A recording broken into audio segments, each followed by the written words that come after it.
So my name is Jon Draper, and I'm the Program Director for Research and Partnerships at the Stem Cell Network. And welcome to Stem Cell Network's 2022 to 2025 Funding Programs Information webinar. Today I'm joined by Cate Murray, who's the Executive Director and CEO of the Stem Cell Network, and also Dr. Michael Rudnicki, who's the Scientific Director and CEO. Today's webinar is going to be recorded, so it will be available at a later point for reference. We'll be making program guidelines which are available on the website. There'll be a link to those dropped into the chat. And I should also say that this is a webinar is supposed to be interactive, so we do welcome your questions. All the questions should be entered through the Q&A function, and they'll be saved essentially for the questions to be addressed at the end of the session.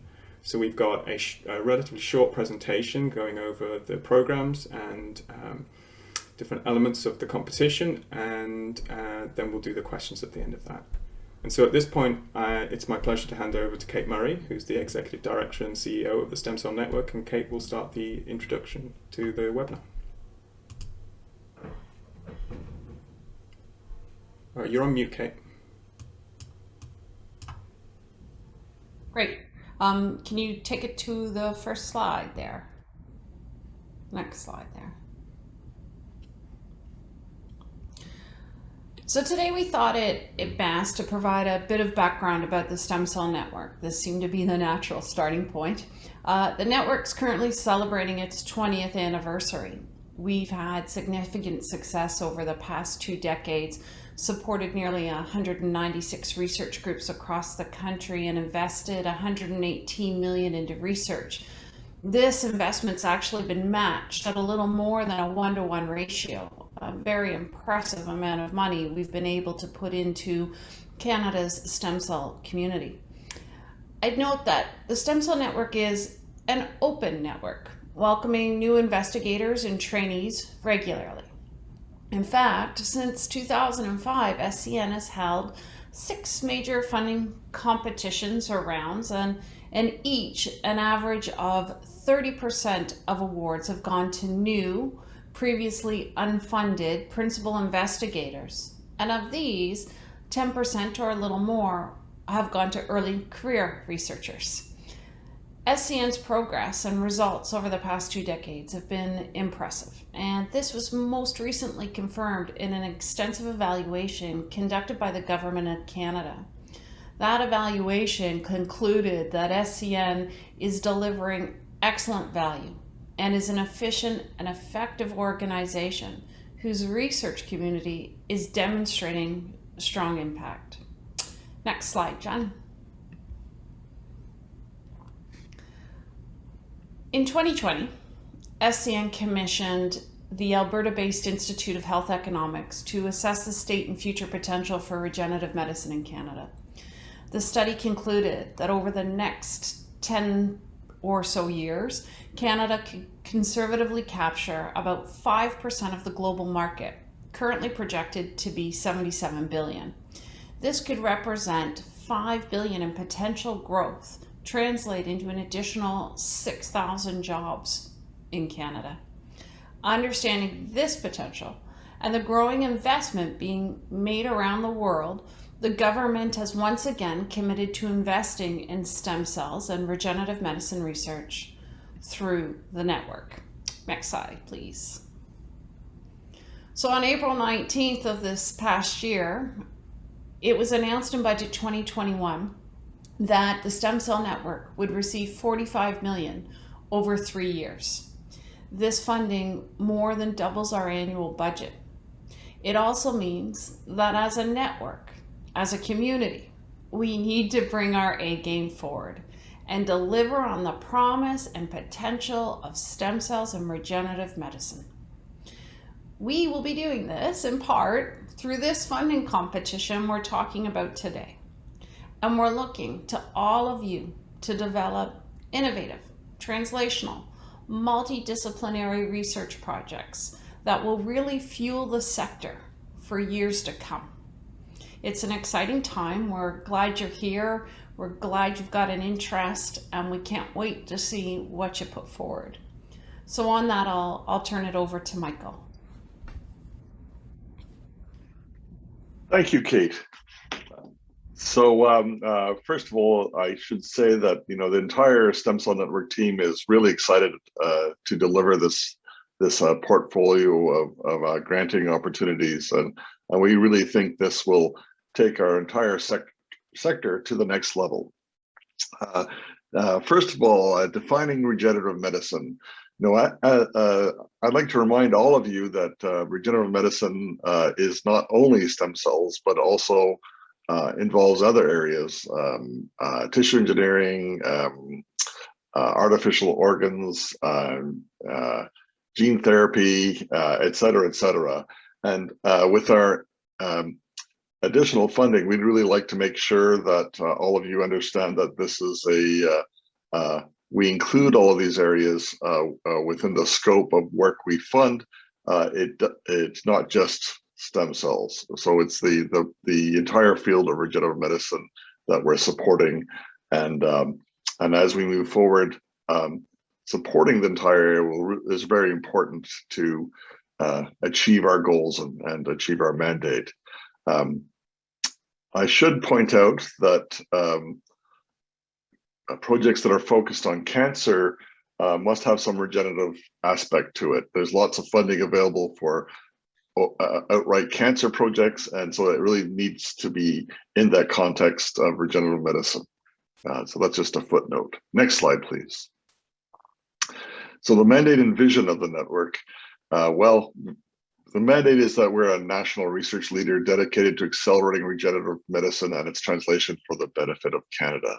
And what this is all about is to deliver and empower life-saving therapies and technologies to benefit all of Canada. And we're already seeing our clinical trials impacting human life, saving lives, as well as changing the quality of lives of patients. So it's very exciting to see these changes delivered to Canadians. Next slide. So our objectives really fall into two areas together with ultimate results. So we're really all about fueling stem cell regenerative medicine research at the top level across the research continuum, and research that has a translational arrow for the benefit of Canada. And the ultimate deliverable for this is Made in Canada regenerative medicine therapies and technologies that will represent global advancements in science and healthcare innovations. Our second objective is to build world-class and world-leading expertise in the translation of regenerative medicine and stem cell therapies and technologies. And our ultimate result is that Canada becomes the go-to place and has a global reputation for this expertise and its ability to deliver on innovative technologies and therapies, directing it towards the clinic. Over to you, Jon. Okay, thank you, Michael. So this schematic is a schematic of the programming that's available in the next cycle of stem cell network activity, and that cycle runs 2022 to 2025. To be specific, April 1st, 2022 to March 31st, 2025. And you can see there's 5 funding streams, and these funding streams represent and reflect our translational mandate that Michael just described, and the emerging Canadian regenerative medicine sector as well. And so we're positioned within over here you can see the developmental pipeline, the translational pipeline going from development to commercialization. And so the funding streams that we are offering are situated within that. And the 5 funding streams include 8 different available programs. 7 of those programs will be available in round 1, and one of the programs, the Clinical Accelerator Awards, will be available in the second round. So you can see the innovation stream that permits for instance, the Early Career Researcher Jumpstart Awards and the Impact Awards to enable the developmental stage research, which then runs into some preclinical work as well. The translational stream In this round, clinical trials will be offered. They are shown here, obviously. And then in the policy and society stream, we see again the translation and society team award that we ran last round that we funded. This is slightly changed in this program, and it is actually significantly larger in response to feedback from the community. In addition, we have a new offering, which is the Knowledge Translation Awards, and details for each of these different programs will be offered in the coming slides. We have the commercialization stream, where the Fueling Biotechnology Partnerships Award will be offered again, and this has proved to be an important component within Stem Cell Network's commercialization activities. And then finally, this is new, completely new for this funding competition, and this is the Horizons Awards, and these are what we're referring to as cross-cutting award, and this allows activity, a significant amount of funds available for activities that span the translational continuum and provide a real opportunity for some significant work to be done there. With regards to the competition and funding timeline, so the competition will be opening on September 1st with an LOI, and the purpose of the LOI is to gauge interest in the programs that we are offering, to ensure that applications and proposed projects have a fit within the regenerative medicine mandate that we have and Michael described, and to also identify, obviously, the peer review requirements that we're going to have to fulfill to give each of these awards the necessary peer review that they deserve. The LOI stage will close on September 22nd, and it is a 3-week period, and the LOI is a required stage for application as well. I should make that quite clear.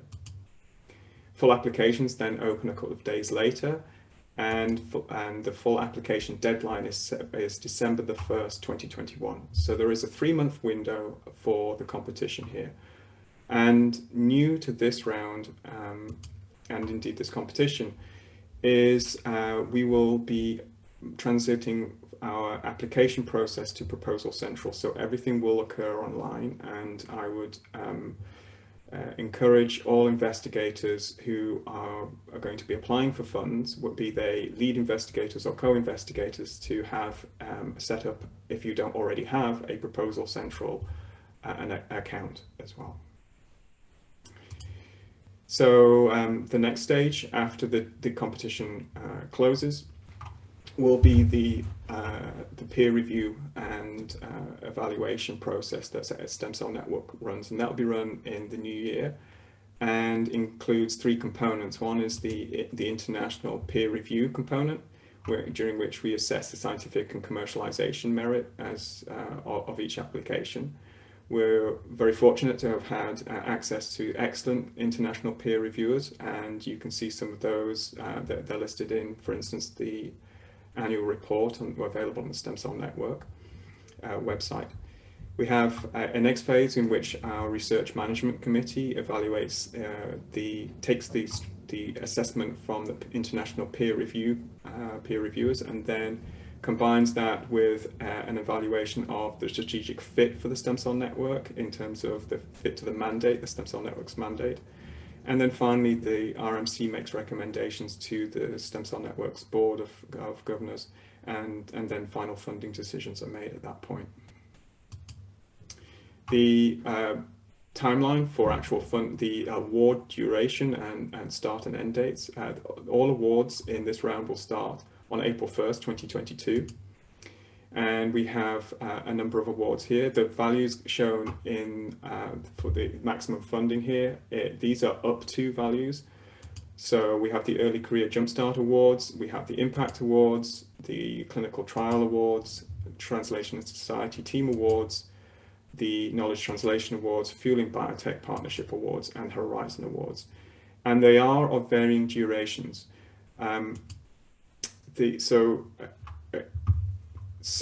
a number of the awards, the Impact Awards, Knowledge Translation Awards, and Fueling Biotech Partnership Awards, they will be 2-year or 24-month projects, and they will end upon March 31st, 2024.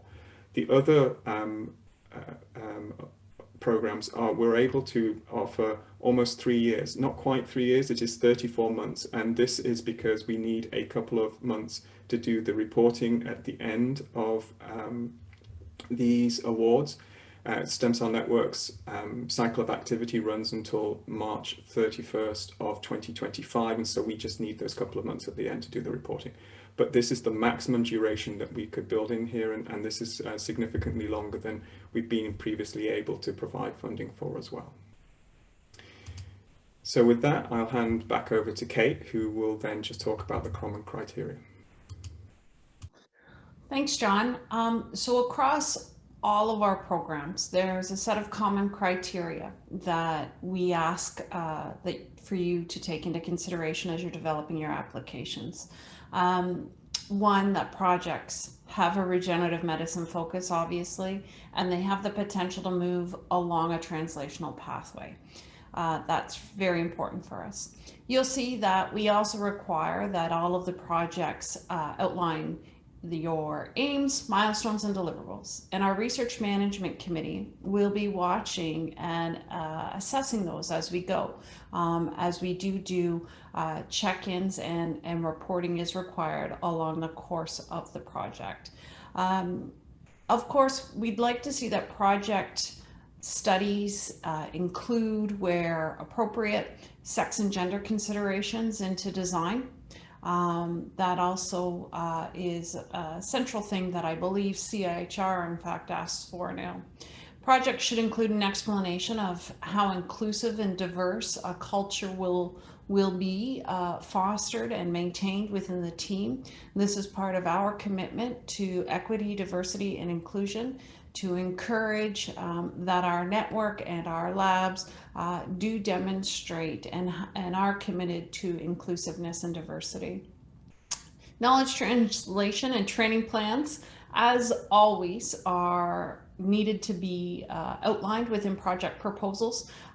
Training is a central pillar for the Stem Cell Network, and we want to be able to see that our trainees are going to get the most from their experience working on these projects, and that consideration's really being given to knowledge translation and transfer activities.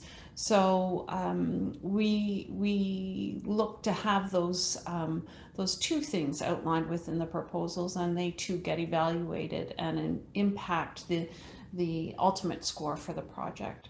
Non-federal partnerships.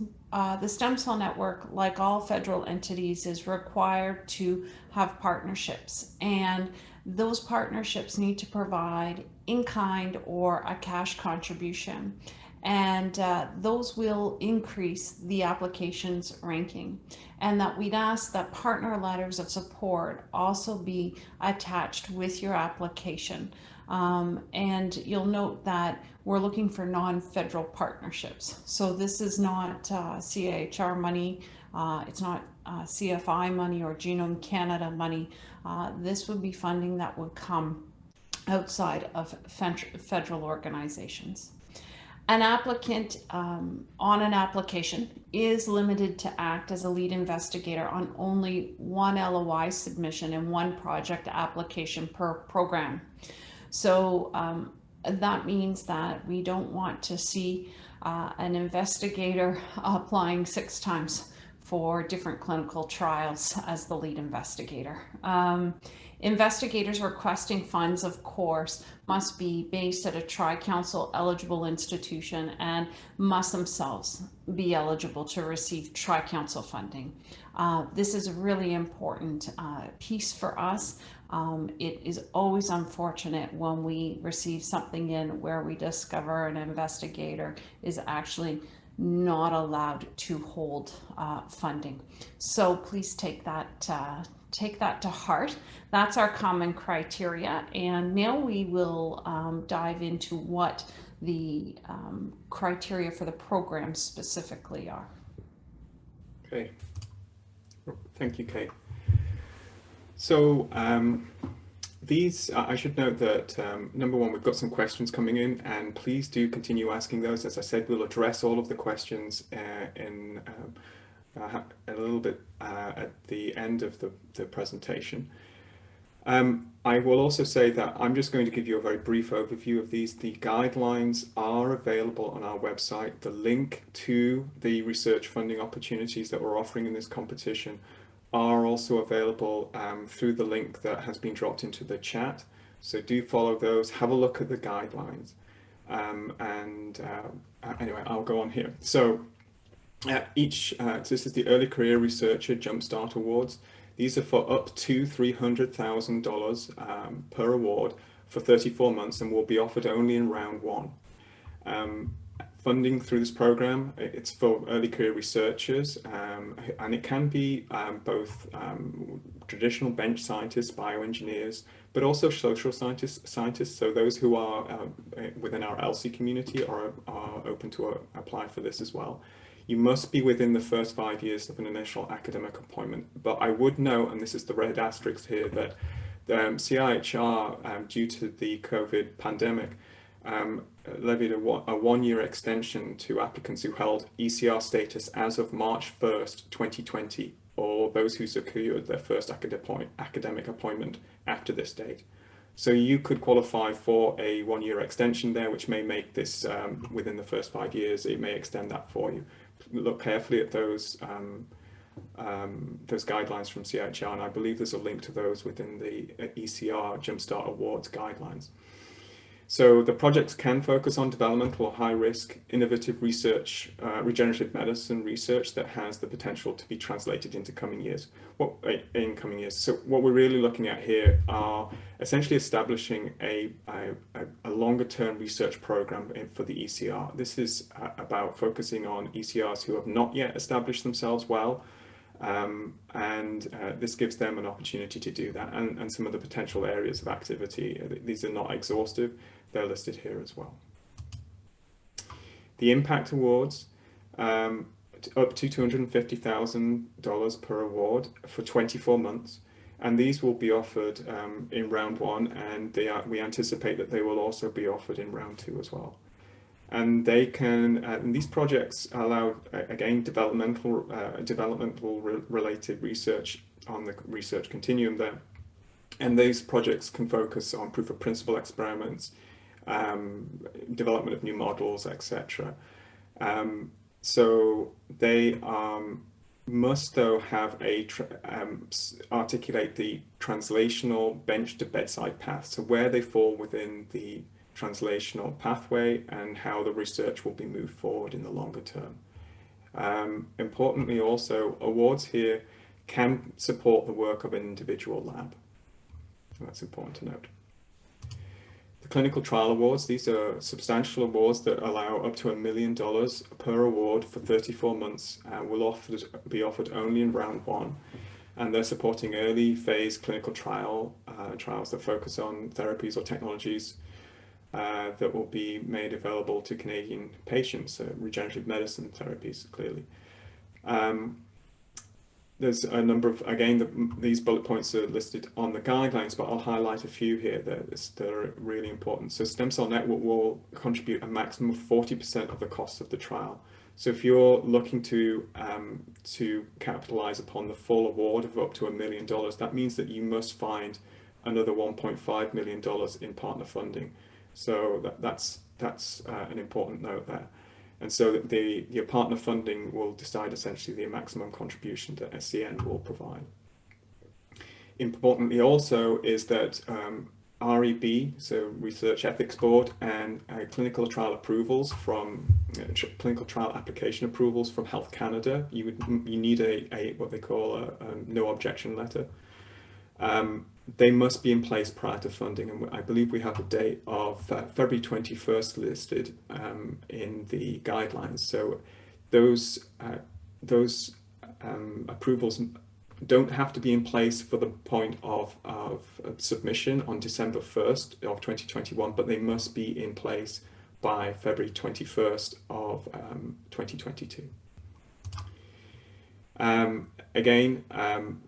funds can be used to offset manufacturing, and an important point here for the cell manufacturing of, for instance, if it's a cell product that's being used within the trial, a letter of support from the cell manufacturer is required, and this must agree to essentially meet the milestones and deliverables that are outlined within the application.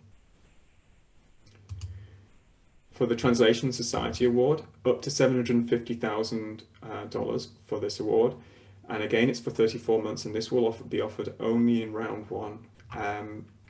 This is an award that is focused towards the ELSI, so the ethical, legal, and social implication community, and it must be driven by an expert ELSI team and should include investigators that have not been previously funded by SCN.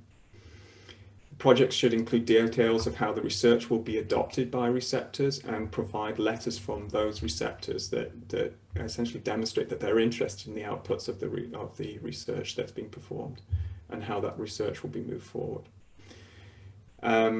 They should feature, and again this is important, they should feature the development of ELSI HQP as a major component of the actual proposal. And with the idea that you're training the next generation of ELSI research year leaders, so that has been a major aim for this award, and it should be taken as being an important component by all those applying. Knowledge Translation Awards, up to $200,000 per award for 24 months. They will be offered in round one, and we anticipate they will be offered in round two as well. Again, these bullet points are available through the guidelines, but I'll draw your attention to a couple of them. The projects may focus on outputs that go beyond traditional academic research products, so digital, educational, and cultural materials, think videos, books, potentially other materials that are serve the purpose of translating knowledge about regenerative medicine, issues, therapies, those sorts of social, economic, technological, or regulatory, patient or ethical challenges. Those are the outputs that we're looking for here. So this represents a new mechanism for funding the ELSI community, and is akin to the impact awards that we offer to the bench scientists. Again, you need to have a description of how the research fits into and will be used by receptors, and letters of support should be available for those receptors. Again, like the impact awards, these awards can support the work of an individual lab as well. So at this point, I'll hand back over to Michael, who's going to talk about the final two programs. Thank you, Jon. So the next program is called Fueling Biotechnology Partnerships. It's $400,000 for 24 months. And really the intent here is to help early stage companies by supporting research in their academic partners' labs. And this is, in a way, delivering non-dilutive capital to those seed stage and early stage companies in Canada to make that transition and to build and accelerate what they do, and allow them to raise capital down the road. So this is a very important program with a very specific intent. Of course, companies can partner with any project across the portfolio, but this one really is focused on and will be evaluated in a sense on the biotech company and what it's doing, and how this help will be used to move them to the next level. Our expectation is that there'll be a match for this award coming from the company, and that will positively influence the rating of that company. They can also use support to offset costs of IP filings or licensing, etc. Okay, next slide, please. So this project is new for us, and this we call the Horizon Awards. This is $1 million a year for almost 3 years. So this is a very large amount of funding for a very large project where we expect very high outputs from. So this is for ambitious transformative technology solutions for tackling significant problems in regenerative medicine, and we would anticipate that these would realize health and economic benefits within one decade. So not necessarily basic research, but again with a translational arrow. It's to support multidisciplinary teams with members from across Canada, 3 or more institutions. And we also expect them to have innovative translational and ethical policy components. It can be focused on a specific disease or illness using an RM approach. It can enhance national collaborative networks and also integrate new experts into the network from different sorts of areas that are not traditional. For example, AI, material science, health economics, you name it. And again, we expect that this will yield translational and commercial activity that is significant within 10 years. Okay, thank you very much.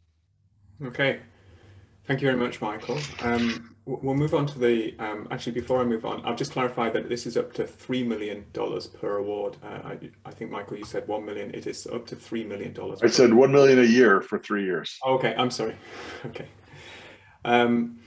So the questions and answers, we're at this phase now, and we've got quite a lot of questions coming in. So maybe I will, Cate, if you can rejoin us as well, we can go through and start addressing these. And so we have the first question here. Are investigators that are holding ECR grants from the previous cycle, the 2020 to 2022 cycle, are they eligible to apply for the ECR Jumpstart Awards? Are you able to answer that, Cate? Sure, happy to. Short answer is yes. You can.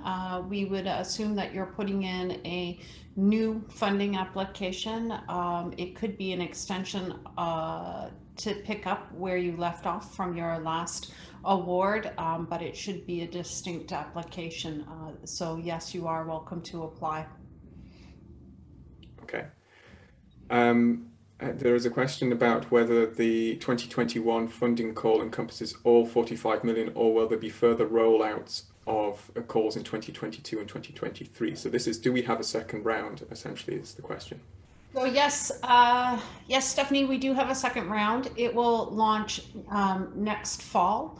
And Jon referenced it a little bit in this, and we will see about 4 different programs launched for more funding there, and we'll put out more information about that as time allows and as we get closer to that date. Your question about the 45 million. So the 45 million the government provides to the Stem Cell Network covers our 3 key pillars of activity: research, training, knowledge translation. And so that 45 million is divided amongst those 3 pillars of activity. And so approximately 2/3 goes into our research program. Okay, thank you. The next question is, where can I find details on the LOI instructions? Because I couldn't find it in the Stem Cell Network webpage. Thanks. Maybe I'll answer this one. I'm just going to shrink this down, and so I can answer this. So the details of the LOI, there'll be, once the competition opens, you'll be able to log in and apply through the Proposal Central application portal. And the LOI is pretty simple. It requires that the lead investigator initiates the application. Then you will be putting in information like the title. You will have to provide essentially say that the project is focused on regenerative medicine and provided justification for that. Then you will be providing keywords. You'll estimate the funding request from Stem Cell Network, how much you're applying for essentially, and also provide an estimate of the partner contribution. And I note in one of the other questions was that you do have to have a defined amount of partner contribution completely understood at the point of LOI. So the answer is that no, you don't. These are estimated partner contributions at this point. So you'll be listing the co-investigators and collaborators only for the LOI. You don't need to list the HQP at this stage. Then you'll also be providing a project abstract, about 400 words. You'll be then providing some insight if it's applicable to your application, whether you'll be doing commercialization activity, and then obviously we want peer review and nominations from you as well. So this is really there so we can plan for the peer review process. We can understand what the subjects are that we're going to be, the areas that we're going to be requesting peer reviewers to review upon as well. And also the magnitude of the number of awards that number of applications that we'll be receiving as well. So next.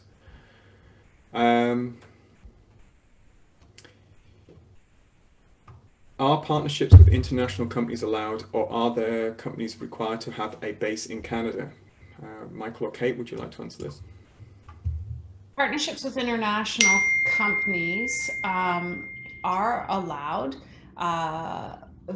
This is for any of the programs. The Fueling Biotech Awards are specific for Canadian startups.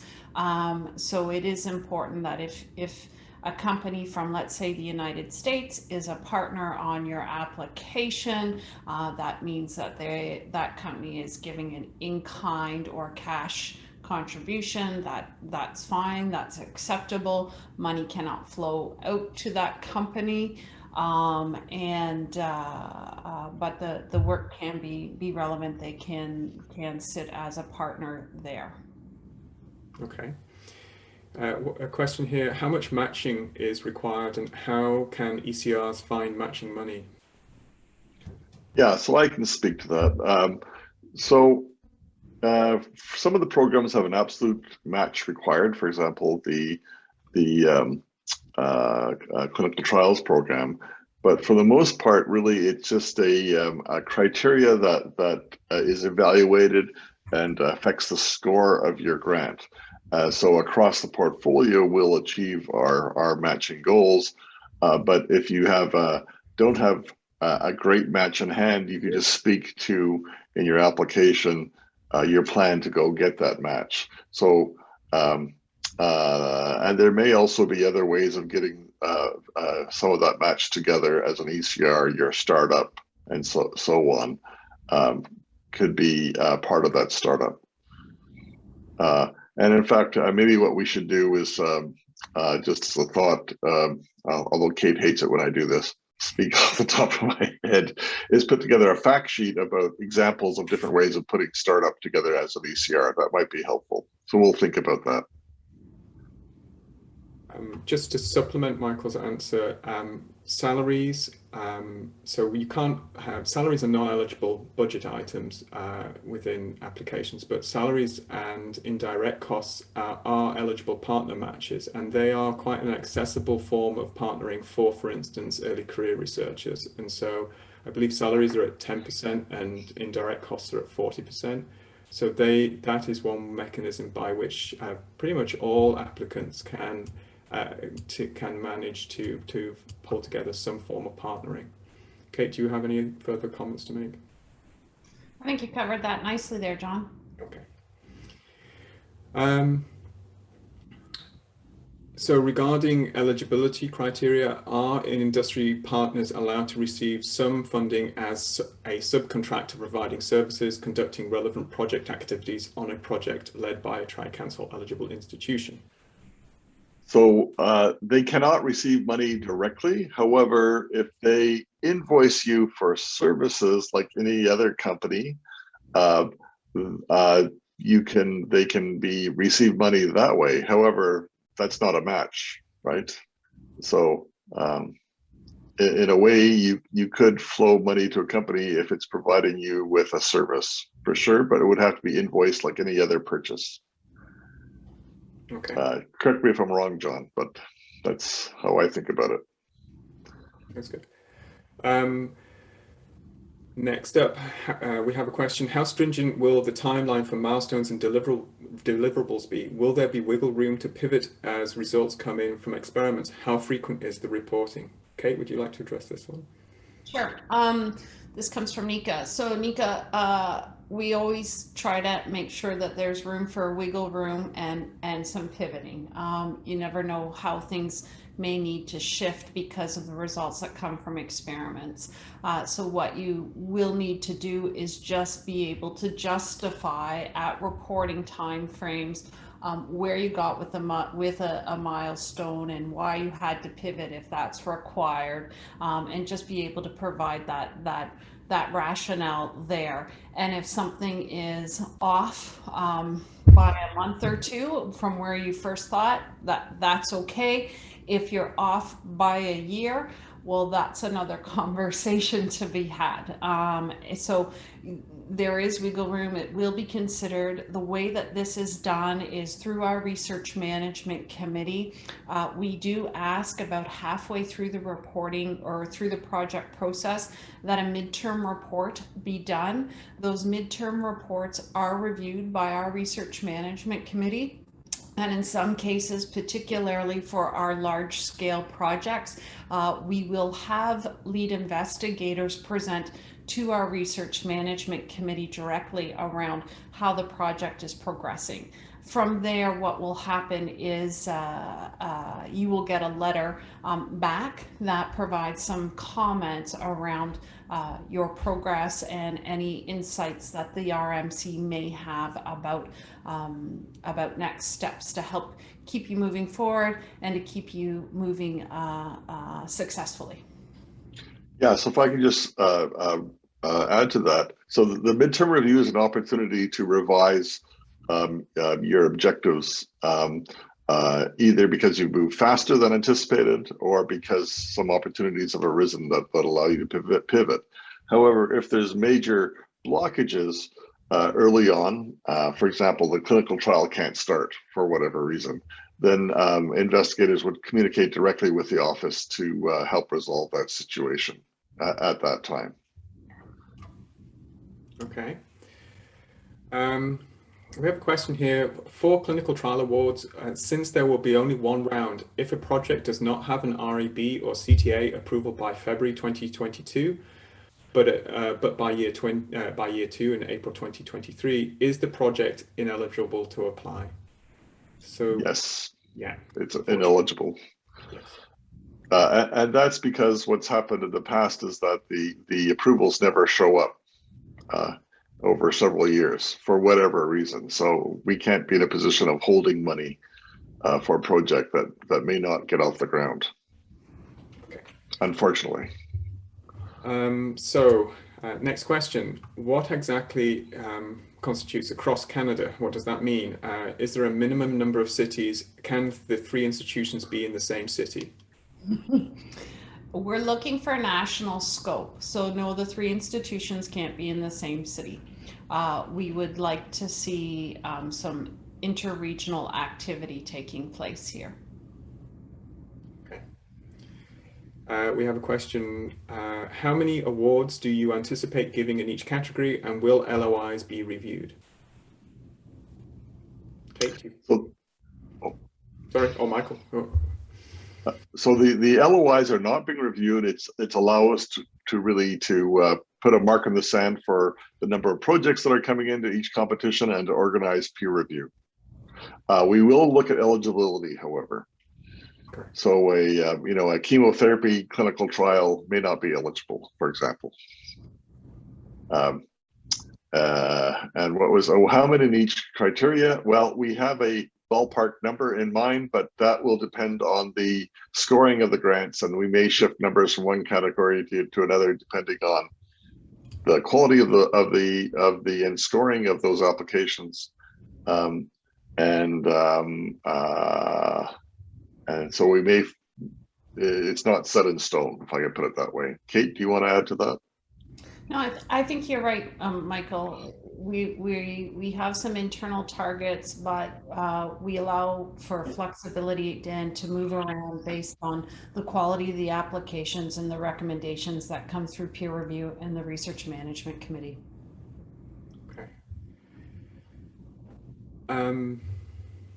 How important are partnerships and cash contributions for the Horizon program?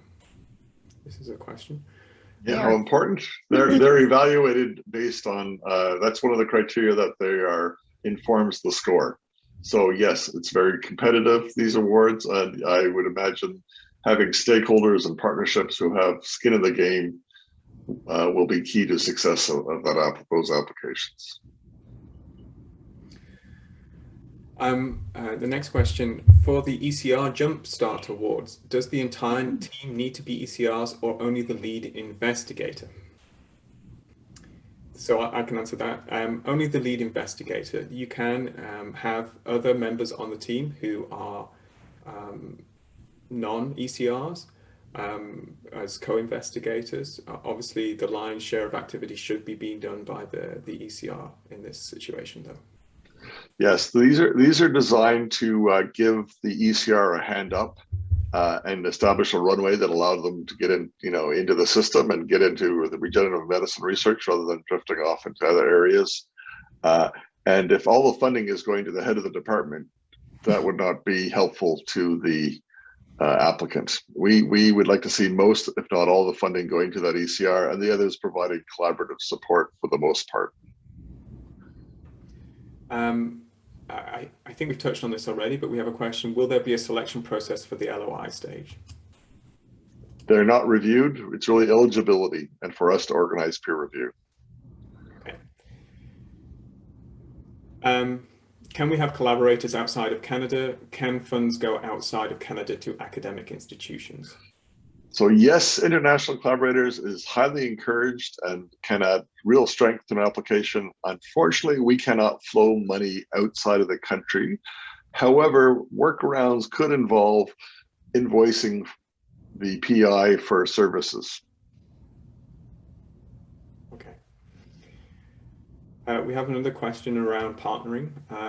Having partnerships is mandatory for impact awards. The question is having partnerships mandatory for the impact awards?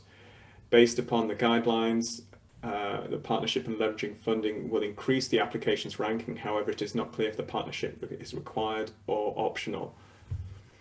So yes, partnerships are an absolute essential element for all of our programs, and the better the partnership, the stronger the ranking of an application can be.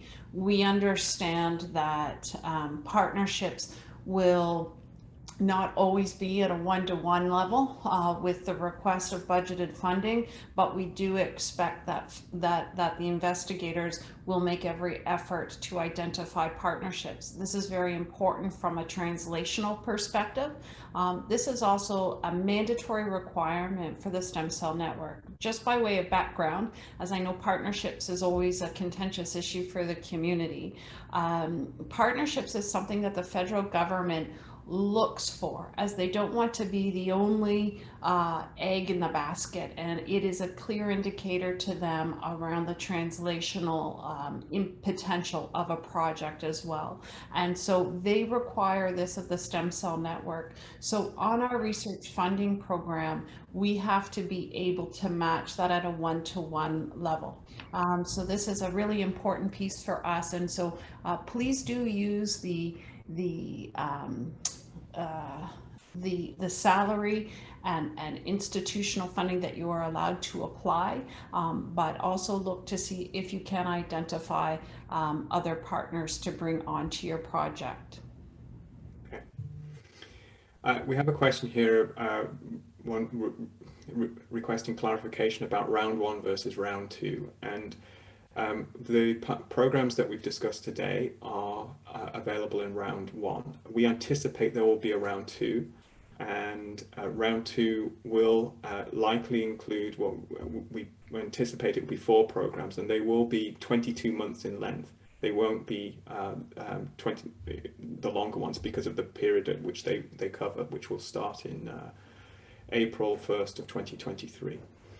And the person is also asking whether the clinical trial award will be available. As mentioned, the clinical trial award will only be available in this competition, this first competition, which starts, the funding starts in April 1st, 2022. So it will not be available in the second. Partnerships between a university and a hospital counts too. Can you take essentially two labs from one uni and another from a hospital collaborating on preparing an application? So I guess this is a question really about whether university and hospital count, whether they count as eligible matching funds. So, for example, at my institution, some of the medical divisions collaborate with the institute to offer research grants. That would be totally eligible, if that's what you're asking. We have another question here. If I have an international collaborator that does crucial parts of a project, can funds go to this international collaborator if they invoice my lab? Cate, are you able to answer this? So, as Michael referenced before, we cannot flow funds directly to international collaborators. If they do invoice your lab for a key piece of the research, that is acceptable. Okay. To whom should we address questions that may arise as we work through the application process? That would be, I guess, me, so, and Rebecca as well. But so I suspect that there'll be a number of questions revolving around the rollout of Proposal Central. We hope that that process will be as smooth as possible. The Proposal Central site will include guidelines for instance, each of the programs, but it'll also contain application instructions, and we will be providing the application instructions, the LOI instructions as well, on the website, and those links will be available when the program opens on September 1st. Can applicants or collaborators be added after the LOI stage? And I'll answer this one as well. Yes, you can. At the LOI stage, we're really just getting a representation of what you're applying for here, so we can, as has already been said, we can gauge what we're looking at and also the requests that are being made of the programs that we're rolling out here, and then also evaluate what peer review requirements are. And so there's a significant amount of flexibility when it comes to the full application. You can change, obviously we wouldn't want you to change significantly the scope of what you're applying for versus what you actually said in the LOI. But there is, you can finesse, different parts of the application. For instance, the abstract you can tailor a little bit. There will be, obviously, you can change your partner matching amount. We would hope it would go up as you identified more partners during the process of developing the application. So that all of the final components will have to be in place once you press submit on December 1st. We have a question here from Nicholas. CIHR extended the ECR eligibility by 1 year due to the COVID pandemic. Will SCN do the same? As mentioned earlier, yes, the answer is yes. And also it's in the guidelines as well. It's one of the first bullet points in the criteria in the guidelines. So we respect Tri-Council criteria on this, and so the ECR eligibility extension that they've provided, we will respect as well.